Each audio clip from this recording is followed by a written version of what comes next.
A group called the Economic Policy Institute tracks corporations. It says those who own them are seeing their share of profits increasing virtually every year. Workers, on the other hand, though, they're getting less. That's making the gap between rich and poor even wider. I talked about what else is at play with Michael Lind, co-founder of the New America Foundation.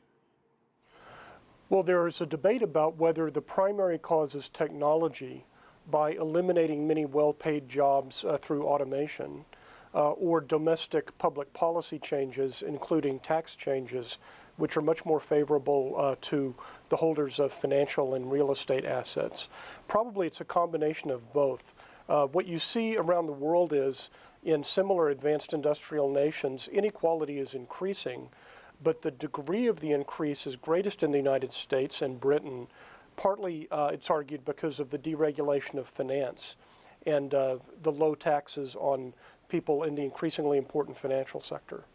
Now, most Americans, about 2 out of 3, believe that this gap between the rich and poor is growing, and most of them believe it's a bad thing. But yet, there seems to be this overall dislike in the U.S., you were just talking about it, for policies that would distribute wealth more evenly. How do you square that difference?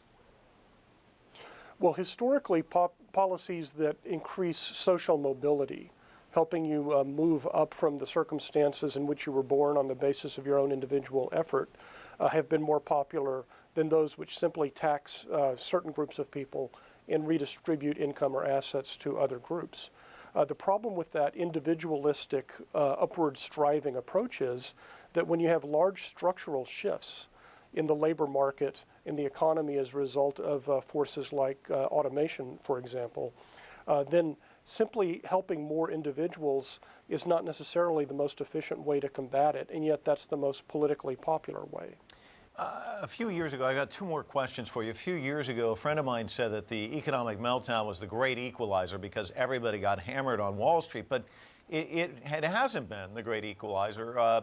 Why is it that the people who were the wealthiest, who undoubtedly invested a lot, who got dealt a bad hand on Wall Street, have seemed to recover much nicer than the rest of us?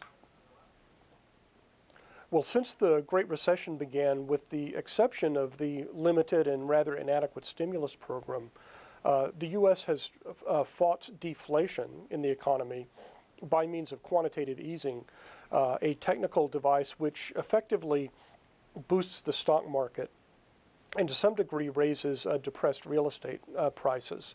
So the actual policy that the federal government has been following, mostly through the Federal Reserve, to combat the Great Recession has been one that raises the value of assets which are owned disproportionately by the wealthy. There were other alternatives that could have helped ordinary people more, such as investment in infrastructure, greater public works projects, and so on. But the political system in the U.S. prevented those from being enacted or even considered. Is income inequality just something that everybody's going to have to deal with? Because in Europe, there's still issues over there. Is this just part of the playing field when it comes to capitalism or issues when it comes to revenues? Well, to the extent that income inequality is the result of domestic public policy choices, for example, the choice in the United States to tax capital gains income at a lower rate than wage labor income, that can be changed. It's politically difficult, but you can simply change the laws.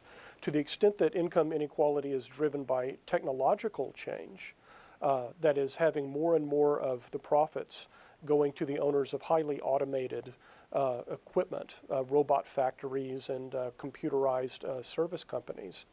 In that case, I think it is a much more fundamental challenge. We really need to rethink the roles of income and of taxation, both in the labor market and on the revenue raising side.